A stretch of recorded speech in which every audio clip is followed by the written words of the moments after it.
Salam, hörmətli şagirdlər, hörmətli abituriyentlər. Bugün biz sizlə tarix dərslərimizin video izahlarına başlayırıq. Birinci dərsimiz təbii ki olacaq İbtidai icma quruluşu, İbtidai icma cəmiyyəti, onun dövrləri və daş dövrünün xüsusiyyətləri. İlk olaraq biz nəyi bilməliyik? Bilməliyik ki, İbtidai icma cəmiyyəti dedikdə biz tarixin ən erkən dövrlərini, insan yaranandan sonraki dövrlərini öyrənirik. Bu dövr çox geniş bir dövr olduğundan biz onu mərhələlərə bölmüşük. Böldüyümüz mərhələlərə verilən adlar həmin dövrdə daha çox istifadə edilən alətlərin adı ilə adlandırılıb. Məsələn, daş dövrü deyiriksə, deməli bu dövrdə əsas əmək alətləri daşdan hazırlanıb. Tunc dövrü deyiriksə, deməli əsas əmək alətləri tuncdan hazırlanıb. Bu dövrlərin verilən adlar məhz bu prinsip əsasında adlandırılıb.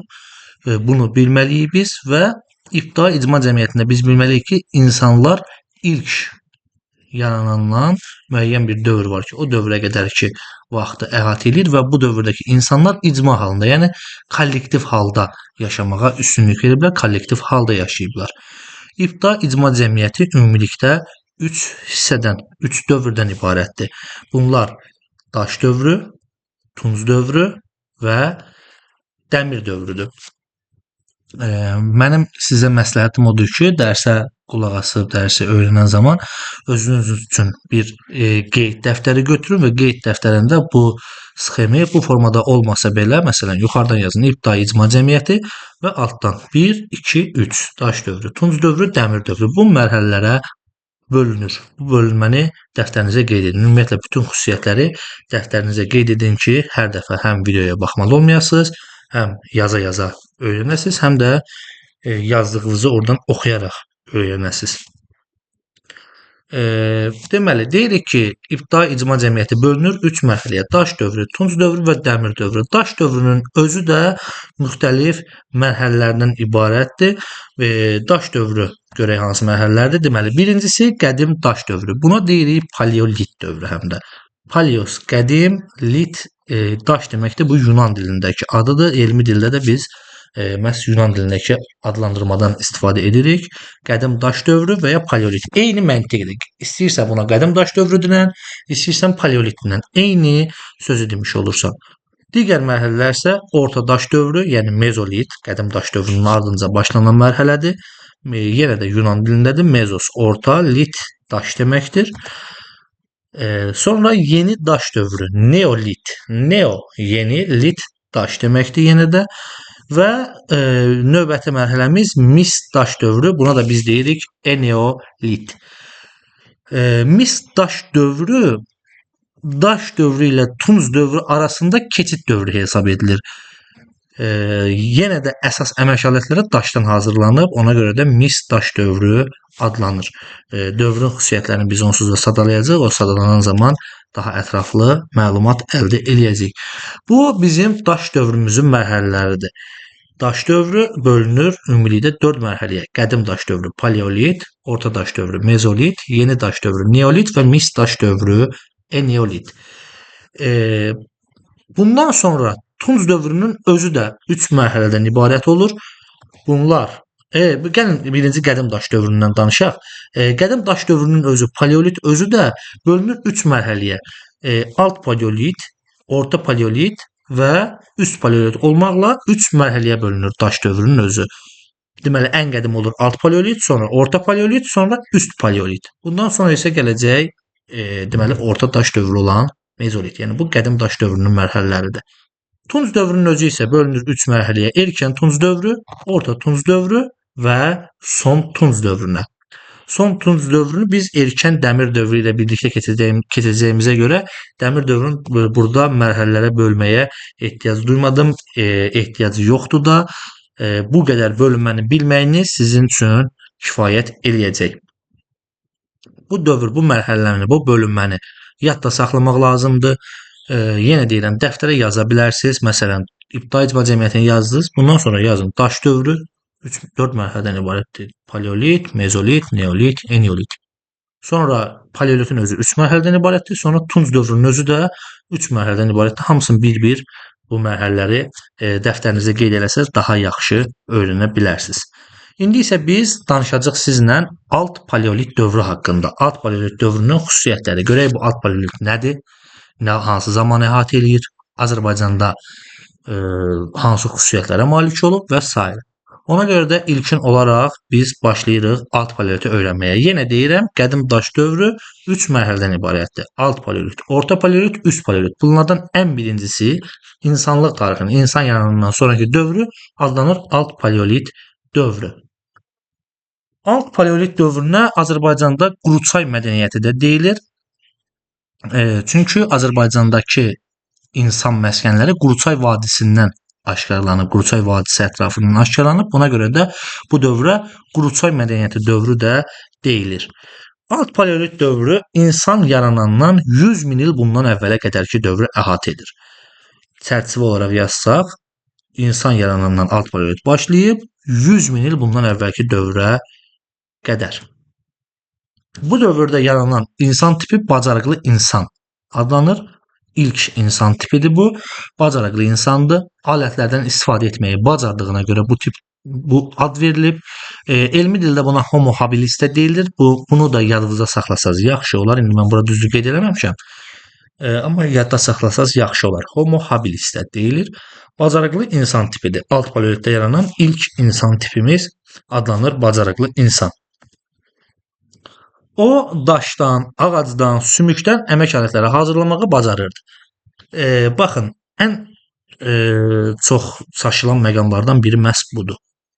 Daş dövrüdür, qədim daş dövrüdür, ən birinci mərhələsidir. Hamı, əksəriyyət elə bilirlər ki, çaşırlar ancaq daşdan istifadə edilib. Xeyr, yanlışdır. İnsanlar daşdan, ağacdan və sümükdən əmək alətləri hazırlamağı bacarırlar. Artıq hətta bunu bir qədər inkişaf elətdirəcəklər alt paleolit dövründə. İnsanlar təbii otdan istifadə etməyə başlayırlar. Baxın, təbii sözü mən qara hərflərlə də yazmışam bura. Nəyə görə? Çünki təbii ot hələ insanların özünün yaratmış olduğu ot demək deyil. Onlar təbiətdə hazır mövcud olan otdan istifadə ediblər. Bu necə baş verirdi? Ya ildırım çaxması nəticəsində meşələrin yanmasında nəticəsində əldə edilən od idi bu, ya da günəş şüalarının quru ərazilərə düşərək yandırdığı otdan istifadə edirdilər. O odu sönməyə qoymurdular. Elə ona görə də qədim insan məskənlərində iri ocaq izləri, uzun müddətli ocaq izləri də aşkar edilib. İlk dövrdəki deməli odumuz bizim olur təbii od və insanlar alt paleolit dövründən təbii otdan istifadə etməyə başlayırlar. İlk insan kollektivi olan ulu icma yaranır. Nədir ulu icma? Gəlin baxaq ulu icmanın xüsusiyyətlərinə. Birincisi, daimi olmurdu, tez-tez dağılırdı. Ulu icma hər hansı bir qohumluğa əsaslanmırdı, heç bir qohumluğa əsaslanmırdı, daimi deyildi. 10, 15, 20 nəfərdən ibarət qruplar halında olurdular bunlar və kollektiv yaşayırdılar, amma heç bir qohumluğa əsaslanmadan tez-tez dağılırdı və yeni kollektivlər yaranırdı. Zaman keçdikcə insanlar artıq çaxmaq daşı, bazalt və obsidiandan da əmək alətləri hazırlamağa başladılar. Deməli, alt paleolit dövründə daşdan, ağacdan, sümükdən, çaxmaq daşından, bazalt və obsidiandan əmək alətləri hazırlanı bilib. İnsanlar bunu bacarıblar alt paleolit dövründə. Çapacaqlar hazırlanmağa başlanır. Bu da alt paleolit dövrünün xüsusiyyətlərindən biridir. Və insanlar alt paleolit dövründə yığıcılıq və ovçuluqla məşğul olurdular. Yəni insanın təməl ehtiyacları nədir? Birinci növbədə deməli su ki biz deyirik nə deyirik? Deyirik bunlar Quruçay mədəniyyəti adlanır Azərbaycanda. Çünki Azərbaycandakı insan məskənləri çay vadisində, Quruçay çayının vadisində yaşayırdılar. Deməli bunlar su ehtiyacını qarşılayırdılar. Yemək ehtiyaclarını isə yığıcılıq və ovçuluqla məşğul olmaqla qarşılayırdılar. Yəni meşədən hazır məhsulları yığırdılar və heyvanları ovlamaqla onlar öz belə deyək yaşayışlarını təmin edirdilər. Bu cür yığıcılıq və ovçuluqla məşğul olmaq mənimsəmə təsərrüfatı adlanır. Mənimsəmə təsərrüfatı və yaxud istehlak təsərrüfatı eyni deməli mənanı ehtiva edir. İnsanlar yığıcılıq və ovçuluqla məşğul olurlar və bu mənimsəmə təsərrüfatıdır. Yəni təbiətdə hazır olan məhsulu bunlar mənimsəyirlər. Özləri hər hansı bir meyvə ağacı əkib onu yığmırlar. Sadəcə olaraq meyvə ağacı meşədə var və onu gedib mənimsəyirlər və yaxud heyvandır, təbiətdə mövcuddur, onu ovlayırlar və ondan istifadə edirlər. Bu cür təsərrüfat isə adlanır mənimsəmə təsərrüfatı. İnsanlar çay kənarındakı mağaralarda məskən salırdılar. Beləliklə ilk insan məskənləri yaranırdı. Azərbaycanda isə bu Azıq mağarası əsasında öyrənilib. 1968-ci ildə Məmməd Əli Hüseynov adında alim kəşf edib Azıq mağarasını və Azərbaycandakı alt paleolit dövrü məhz Quruçay vadisində yerləşən Azıq mağarasında öyrənilib. Azıq mağarasında Azıq adamına aid alt çənə sümüyü aşkar edilmişdir. Bu təxmin edilir ki, 30-35 yaş aralığındakı bir qadına aid alt çənə sümüyüdür. Azıq mağarasından tikinti qalıqları aşkar edilib uşaqlar. Deməli, Azıq mağarasındakı insanlar tikinti ilə məşğul olublarsa, deməli biz deyə bilərik ki, alt paleolit dövründə insanlar artıq ibtidai formada, ilkin formada tikinti ilə məşğul olurlar. Çünki oradan tikinti qalıqları aşkar eləmişik. Heyvan və quş sümükləri aşkar edilib. Bu həmin dövrün heyvan aləmini öyrənməyə bizə imkan verir. Heyvanlar aləmi haqqında biz məlumat əldə edirik və ovçuluğun mövcud olması haqqında məlumat əldə edirik. Məs heyvan və quş sümükləri oradan aşkar edilirsə, deməli insanlar ovçuluqla məşğul olublar ki, orada heyvan və quş sümükləri var da. Bir də 700 min il bundan əvvələ aid ocaq izləri aşkar edilmişdir. Biz deyirik ki, yuxarıda dedik ki, insanlar təbii oddan istifadə etməyi öyrənmişdilər, təbii oddan istifadə edirdilər və odu da sönməyə qoymurdular. Oradan biz 700 min il bundan əvvələ aid ocaq izləri aşkar etmişik. Bu dövrdəki insanlar ibtidai incəsənətlərdən məşğul olublar. Deməli, sadə, ibtidai incəsənət alt paleolit dövründə yaranıb.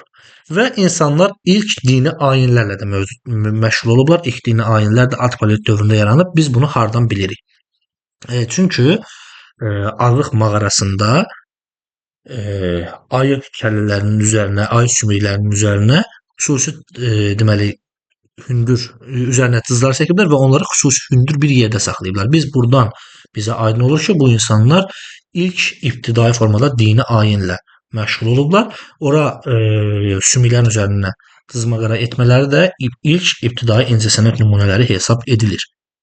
Deməli, alt paleolit dövrünün xüsusiyyətləri olur bunlar. Bir də yadımıza salası olsaq, təkrarlayası olsaq, deməli ilk insan yaranandan 100 min bundan əvvələ qədərki dövrü əhatə edib, bacarıqlı insan yaranıb, təbii oddan istifadə ediblər, ulu icmada yaşayıblar, yığıcılıq və ovçuluqla məşğul olublar və bu yığıcılıq və ovçuluq mənimsəmə təsərrüfatı adlanır. Azərbaycanda Azıq mağarası əsasında öyrənilmişdir. İbtidai incəsənət yaranmışdır, ilk dini ayinlər yaranmışdır. Bundan sonraki dövrümüz olur orta paleolit dövrü. Daş dövrünün digər mərhələsi orta paleolit dövrü 100 min il bundan əvvəldən eramızdan əvvəl 35-ci minilliyə qədərki dövrü əhatə edir. Baxın, alt paleolit əhatə eləyirdi insan yaranandan 100 min il bundan əvvələ qədərki dövrü və ardınca da orta paleolit başlayır 100 min il bundan əvvəldən eramızdan əvvəl 35-ci minilliyə qədərki dövrü əhatə eləyir. Bu dövrdə yeni insan tipi, Neandertal insan yaranır. Bu bacarıqlı insandan bir qədər fərqli insan tipidir. İnsanlar süni oddan istifadə etməyə başlayırlar. Yəni artıq təbii oddan istifadə yenə edilir, amma təbii odla yanaşı süni oddan da istifadə etməyə başlayırlar insanlar. Deməli daşı-daşa sürtməklə cınqa əldə edirlər, od əldə edirlər və bu oddan istifadə etməyə başlayırlar. İlk dəfə olaraq iti uclu alətlər hazırlanır. Heyvanları ovçuluqda daha rahat öldürmək, onları rahat yeyə bilmək üçün iti uclu alətlərə ehtiyac var idi və ilk dəfə olaraq iti uclu alətlər orta paleolit dövründə hazırlanmağa başlanır. İnsanlar yenə də əsasən mağarada yaşayırdılar. Lakin açıq ərazilərdə nəhəng heyvan sümüklərindən və iri daş qayalardan yaşayış tikililəri də bu dövrdə hazırlanmağa başlayıb. Yenə də deyirik, əsasən mağarada yaşayıblar amma. Mənimsəmə təsərrüfatı davam edir. Mənimsəmə təsərrüfatı nə idi? Alt paleolit dövründə dedik, insanların ovçuluq və yığıcılıqla məşğul olması. Bu dövrdəki əsas məşğuliyyət ovçuluq hesab edilirdi. Təbiət qüvvələrinə və axirət dünyasına inam yaranır bu dövrdə. İnsanlar axirət dünyasına inanırlar, yəni ölümdən sonra yaşamın olacağına inanırlar və təbiət qüvvələrinə inanırlar. Ulu icma davam edir. Bu dövrdə alt paleolit dövründən mövcud olan ulu icma quruluşu davam edir orta paleolit dövründə. Bu dövrdə dəfn mərasimləri keçirilir ilk dəfə olaraq. İndiki Naxçıvan, Qarabağ və Qazax bölgələrində məskunlaşmalar aşkar edilib. Bu əraziləri mən burada qırmızı dairəyə alaraq göstərmişəm. Baxın, Naxçıvan ərazisi buradır. Qarabağ ərazisi digər tərəfdəki, deməli bu Xocalı, Laçın, deməli Şuşa bu ərazidir. Qarabağ bölgəsi, Xocavənd və Qazax bölgəsi də yuxarıda olan, xəritədə yuxarıda olan qırmızı dairədir. Deməli, Azərbaycanda indiki Naxçıvan, Qarabağ və Qazax bölgələrində insanlar məskunlaşmışdılar. Orta paleolitin xüsusiyyətləri bu qədər. Üst paleolit dövrü.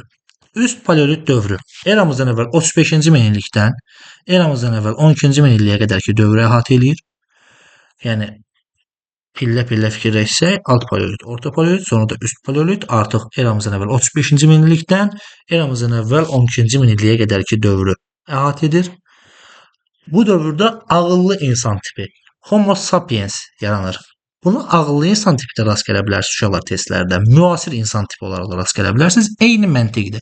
Bax, biz də ağıllı insan tipinə məxsus insanlarıq. Ağıllı insan tipi və yaxud Homo sapiens eyni məntiqdir üst paleolit dövründə. Deməli, insan tiplərimiz necə oldu? Alt paleolitdə bacarıqlı insan tipi, orta paleolitdə yeni insan tipi, Neandertal insan, üst paleolitdə isə ağıllı insan tipi, Homo sapiens. Bu dövrdə səsli nitq yaranır. Tək-tək səslərdən ibarət, daha çox nidalardan ibarət səsli nitq yaranır və bunun ardınca rabitəli nitq yaranır. Artıq yəni insanlar normal formada bir-biri ilə əlaqə qura bilirdilər. Rabitəli nitq, yəni əlaqəli nitq yaranır. Bir-biri ilə insanlar danışmağı öyrənirlər. Eramızdan əvvəl 35-ci minillikdən eramızdan əvvəl 12-ci minilliyə qədərki dövrdə, yəni üst paleolit dövründə. Bu dövrdə iqlim mülayimləşir. İnsanlar mağaralarda, qazmalarda və yerüstü komalarda yaşayırdılar. Yəni yenə də görürsüz, ilk olaraq mağaraların biz adını çəkirik. İnsanlar yenə də əsasən mağaralarda yaşayırdılar. İnsanlar bu dövrdə sallar düzəltməyə başlayırlar. Sal nədir uşaqlar? Bir neçə belə deyək, odunu bir-birinə bağlayırdılar və bu sayədə odun bildiyiniz kimi suda batmır və suyu qarşı tərəfə, çayı qarşı tərəfə keçə bilirdilər. Bu dövrdən etibarən sallar düzəldilməyə başlanır. Mənimsəmə təsərrüfatı davam edir. Mənimsəmə təsərrüfatı ovçuluq və yığıcılığa əsaslanan təsərrüfat növüdür və bu üst paleolit dövründə də davam edir. Ulu icma isə dağılır. Alt paleolitdə yaranmışdı, orta paleolitdə də mövcud idi, üst paleolitdə isə ulu icma dağılır. Yerində isə yaranır qəbilə icması və ya biz buna deyirik nəsli icma. Qəbilə icması ana tərəfdən qan qohumluğuna əsaslanırdı, daha mütəşəkkil idi, üzvlərinin sayı daha çox idi və qəbilədə əsas işləri qadın görürdü. Daha mütəşəkkil idi o deməkdir ki, yəni təşkil edilmə cəhətdən daha yaxşı idi. Çünki ulu icma baxın tez-tez dağılırdı, yaranırdı, tez-tez dağılırdı icmanın özü. Niyə? Çünki hər hansı bir qohumluğa əsaslanmırdı. Amma bu daha təşkil edilmiş idi, çünki ana tərəfdən olan qan qohumluğuna əsaslanırdı. Üzvlərinin sayı daha çox idi ulu icmaya nisbətdə və bu qəbilə icmasında əsas işləri qadın görürdü. Buna görə də bu dövr adlanır ana xaqanlığı. Ana xaqanlığı üst paleolit dövründən etibarən yaranır. Əsas işləri qadınların gördüyünə görə bu dövr adlanır ana xaqanlığı dövrü.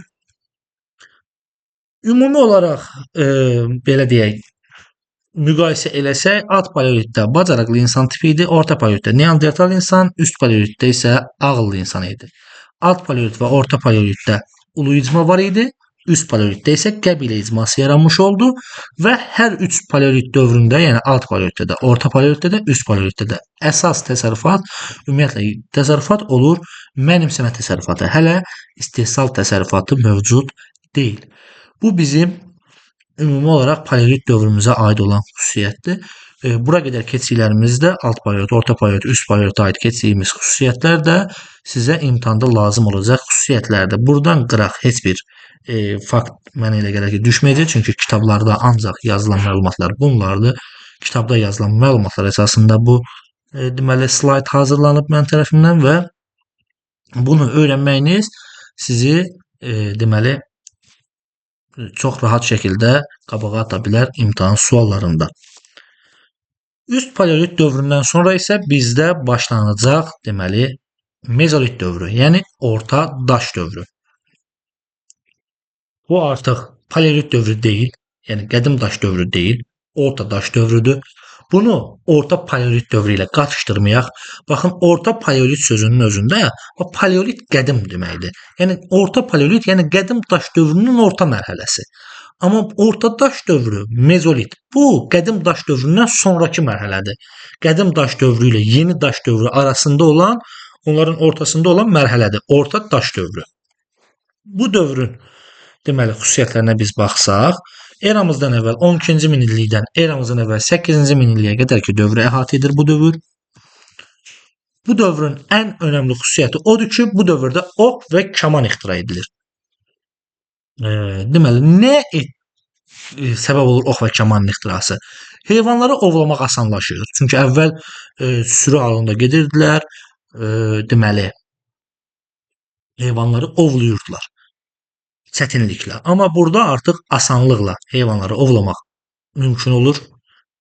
Qida ehtiyatı artır, çünki heyvanları ovlamaq asandırsa, daha çox heyvan ovlamaq olar və nəticədə qida ehtiyatı artacaq. İbtidai maldarlığın yaranmasına şərait yaranır. Artıq əvvəllər necə edirdilər? Gedirdilər heyvanı ovluyurdular. Onun yanında balaca bir, məsələn, keçini ovluyurdular. Yanında balaca bir çəpiş varsa onu da ovlayıb yeyirdilər. Amma artıq buna ehtiyac yoxdur. Keçini öldürdün, çəpişi saxla, insanlar saxlayırlar və görürlər ki, bu çəpiş böyüyür, yavaş-yavaş böyüyür və daha çox ət verməyə, daha çox xeyir verməyə başlayır. Və ibtidai maldarlığın yaranmasına şərait yaranır beləcə. Yəni ovçuluq asanlaşır deyə ibtidai maldarlıq yaranır. Və nəticədə ibtidai əkinçiliyin də yaranmasına şərait yaranır. Necə olur? İnsanların qida ehtiyatı artır. İnsanlar artıq belə deyək, əldə etdikləri qidanı dərhal yeməli olmurlar və nəticədə yavaş-yavaş artıq ilk ibtidai əkinçiliyində əsası qoyulur. Toxumu tullayırlar bir yerə, görürlər ki, bu toxumu tulladığımız yerdən artıq yeni ağaclar düzəlməyə başlayır. Və bu ağaclar bir neçə müddət sonra yeni qidalar verir bizə. Artıq bu yavaş-yavaş ibtidai əkinçiliyin yaranmasına gətirib çıxarır. Baxın, ibtidai maldarlıq və ibtidai əkinçilik artıq istehsal təsərrüfatıdır. Niyə? Çünki əvvəl nə idi? Təbiətdə var idi, mən getdim ovladım və yaxud mən getdim yığdım yedim. Amma indi təbiətdə yoxdur. Mən özüm bunu əkirəm, düzəldirəm, yetişdirirəm və yaxud özüm heyvanı saxlayıram, böyüdürəm və ondan qida əldə edirəm. Bu artıq istehsal təsərrüfatıdır. Yəni artıq bu dövrdə mənimsəmə təsərrüfatından istehsal təsərrüfatına keçidin əsası qoyulur. Baxın, əsası qoyulur böyük hərflərlə və qara şriftlə yazmışam. Nəyə görə? Çünki bu hələ o demək deyil ki, insanlar vəssalam ancaq elə maldarlıq və əkinçiliklə məşğul olurlar, digər sahələr geridə qalır. Xeyr. Burada istehsal təsərrüfatına keçidin əsası qoyulur. Yəni ilkin olaraq başlayırlar yavaş-yavaş istehsal eləməyə. Hələ tam formalaşıb başa çatmayıb bu mərhələ. Bu növbəti mərhələdə, neolit dövründə başa çatacaq. Heyvanlar əhliləşdirilməyə başlanılır. Çünki heyvanları artıq ibtidai maldarlıqla məşğul olurlarsa, heyvanları yavaş-yavaş əhliləşdirirlər və bu mərhələ çox uzun bir dövrə əhatə edəcək. Mezolitdə başlayacaq, neolitdə davam edəcək və eneolit dövründə artıq bizə məlum olan demək olar ki, bütün ev heyvanları əhliləşdirilmiş olacaq. Bu dövrdə mikrolit əmək alətləri meydana gəlir. Yəni kiçik ölçülü daş alətlər. Baxın, mikro, kiçik ölçülü bir şey deyilir. Litossa dediyimiz kimi daş deməkdir. Çünki bu dövrdə heyvanları artıq ovlayırdıq və heyvanları belə deyək, ovladıqdan sonra bizə kiçik ölçülü daş alətlər lazımdır ki, onları daha yaxşı dərisini soyaq. Artıq böyük ölçülü daş alətlərlə başını əzməyə filan ehtiyac yoxdur. Onsuz da öldürmüşük bu heyvanı. Sadəcə olaraq onun dərisini soymaq lazımdır. Buna isə kiçik ölçülü daş alətlər bizim işimizə yarayır. Bunu başqa cür necə yadda saxlaya bilərdik? Mikrolit və mezolit. Baxın, oxşuyur. Baş hərfləri eyni hərflərdir. Mikrolit və mezolit. Deməli, bu formada biz bunu yadda saxlaya da bilərik. Azərbaycanda mezolit dövrü Qobustan əsasında öyrənilmişdir. Qobustan qayaları əsasında öyrənilmişdir. Qobustan qayalarında gəmi təsvirləri yer alıb. Bu bizə deməli bizdə təsəvvür formalaşdırır ki, deməli Qobustandakı insanlar gəmilərdən istifadə ediblər. Qobustan təsvirlərində yallı rəqsinə bənzəyən rəqs təsvirləri və ov səhnələri yer alıb. Bunu da yadda saxlamalıyıq. Axirət dünyasına inam artıb. Baxın, axirət dünyasına inam yaranmışdı orta paleolit dövründə. Biz deyirik ki, mezolit dövründə axirət dünyasına inam artır. Bunu hardan bilirik? Çünki bu dövrdə aşkar edilən ölülərin yanında məişət əşyaları da tapılıb. Deməli, insanlar inanırdılar ki, ölülər gələcək həyatlarında, axirət dünyasında bu əşyalardan istifadə edəcəklər. Ona görə o əşyaları o ölünün yanına qoyurlar.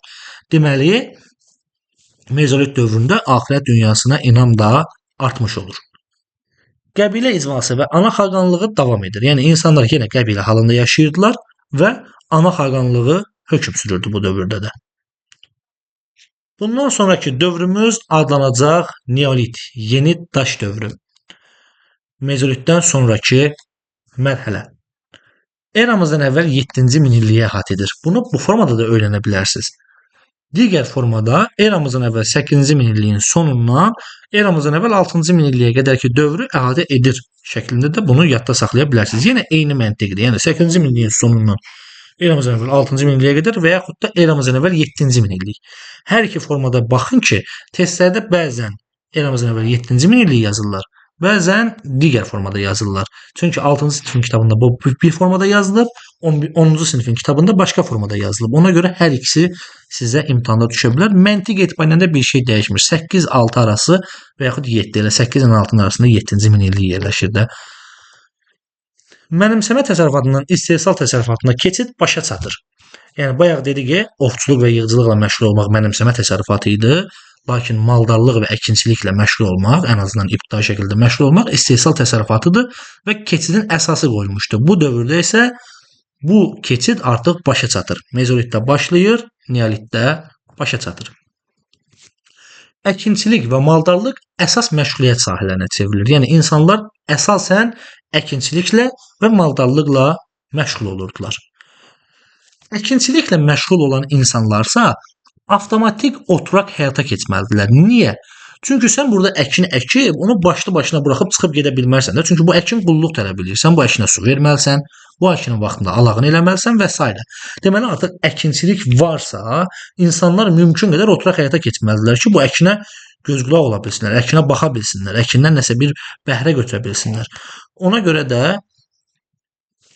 insanlar oturaq həyata keçirlər. Baxın, biz bunu durub əzbərləmir. Ya bütün hadisələr bir-biri ilə səbəb-nəticə əlaqəsi ilə bağlıdır. Əkinçilik yaranıbsa, deməli insanlar bir yerdə oturmalıdırlar da bu əkinlə məşğul olmaq üçün. Deməli insanlar oturaq həyata keçirlər. Bunu səbəb-nəticə əlaqəsi kontekstində öyrənsəz, sizin bir daha yadınızdan çıxmaz. Əkinçilikdə toxadan istifadə edilir. Yəni toxa sümükdən hazırlanırdı əsasən.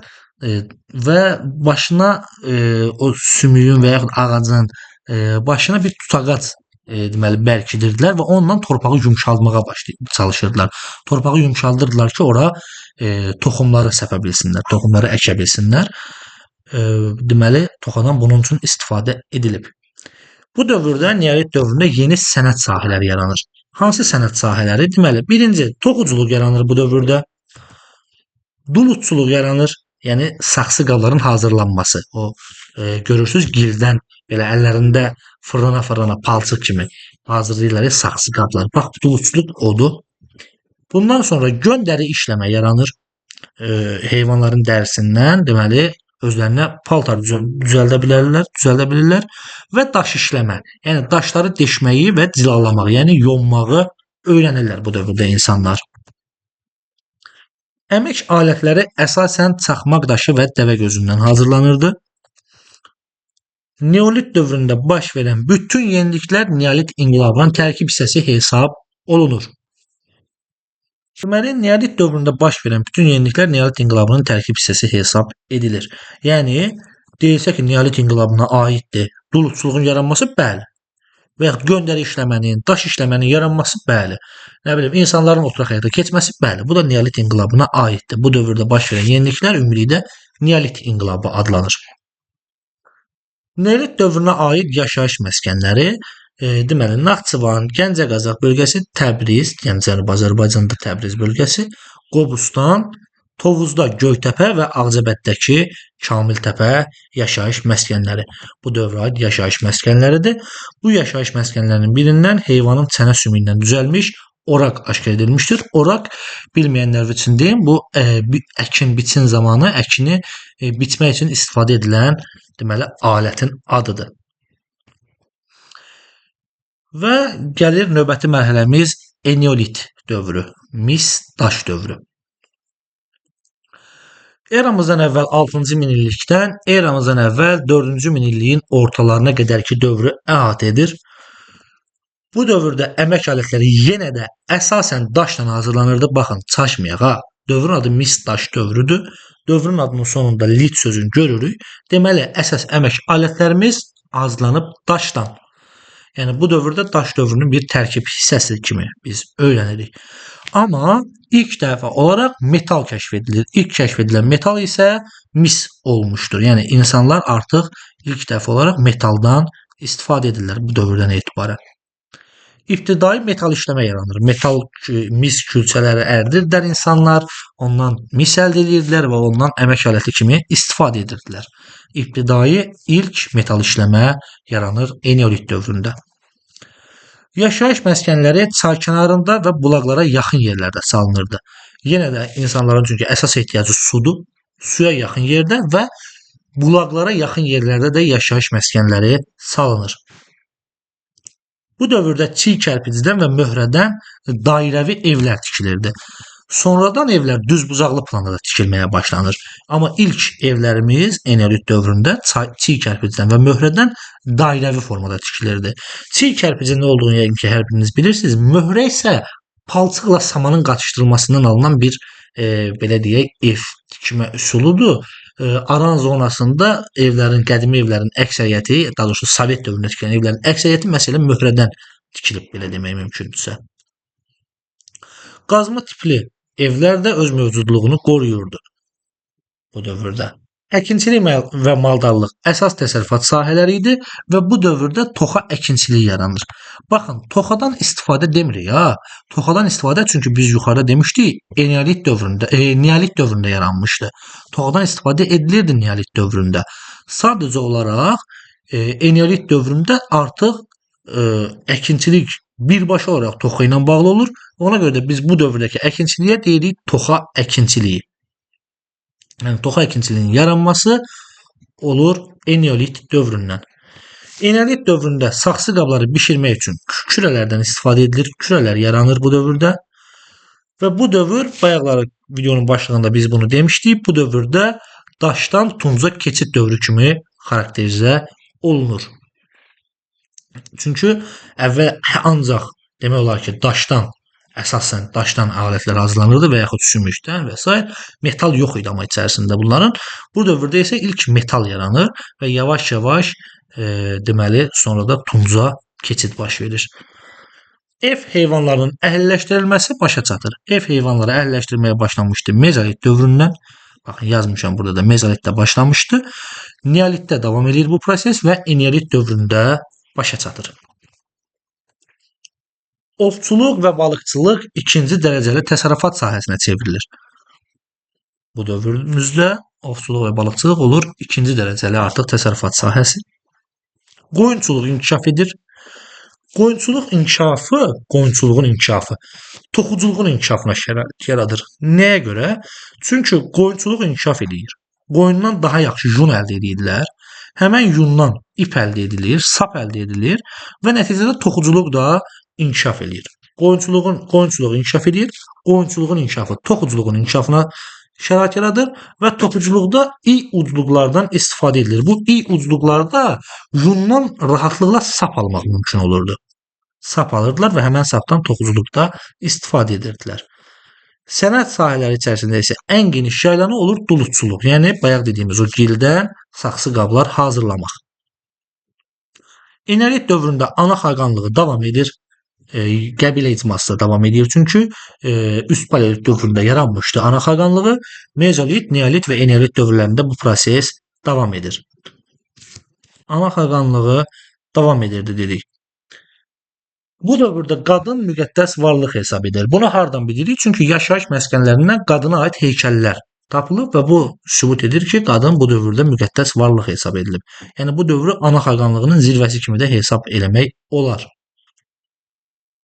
Bu dövrdəki evlər yaşayış evlərinin arasında və evlərin içində dəfn edilirdi. Yəni dedik yaşayış evləri çay kənarında salınırdı. Dairəvi formada tikilirdi, sonradan düz bucaqlı planda da tikilib və ölülər də məhz bu evlərin, yaşayış evlərinin ya arasında ya da içində dəfn edilmişdir. Ölülərin üzərinə bu dövrdə qırmızı boya və ya açıq qəhvəyi boya səpirdilər və ölülərin yanına bəzək əşyaları qoyurdular. Bunu qəbirlərdən tapılmış bəzək əşyaları sübut edir. İnsanları daha diri göstərmək üçün isə onların üzərinə qırmızı boya və ya açıq qəhvəyi boya oxra səpirdilər. Müxtəlif dini ayinlər və ofsun mərasimləri keçirilirdi. Nədir ofsun mərasimləri? Məsələn, qayanın üzərinə maral şəkli çəkirdilər ki, və onun ətrafında indi nəsə ayinlər icra edirdilər ki, güya biz bundan maral ovlayacağıq. Bu cür inam mövcud idi.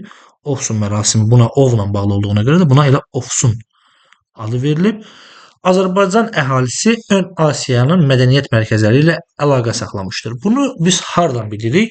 Bunu oradan bilirik ki, deməli, Ön Asiyadakı buradakı mədəniyyət mərkəzlərində olan binaların quruluşu ilə Azərbaycandakı binaların quruluş forması eyni olub, tikinti üsullarımız eyni olub və o dövrdə orada istifadə edilən əşyalarla bizdə olan əşyalar bir-birinə həddindən çox bənzəyirlər. Deməli, oradakı mədəniyyətlə bizim aramızda hər hansısa bir əlaqələr mövcud olub.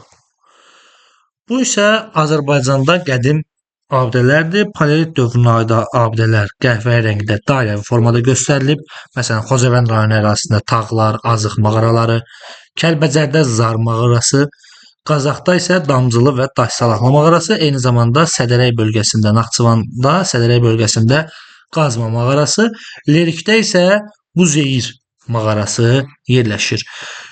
Dördbucaq belə deyək, göy rəngdə olan şərti işarələrlə Mezolit dövrünün abidələri göstərilib. Buna aiddir bir bu Qazaxdakı abidə, bir də Qobustan ərazisi.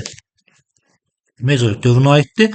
Rom formasında olanlarsa qırmızı rəngdə, Rom formasında olanlarsa deməli Neolit və Eneolit dövrünə aid abidələrdir. Yəni birinci Kültəpə, Kamiltəpə, Əliköməktəpə bunlar deməli Neolit və mis daş dövrünə məxsus olan abidələr və belə deyək yaşayış məskənləridir. Ümumilikdə dövrümüz bundan ibarətdir. Daş dövrümüz bunlardan ibarətdir.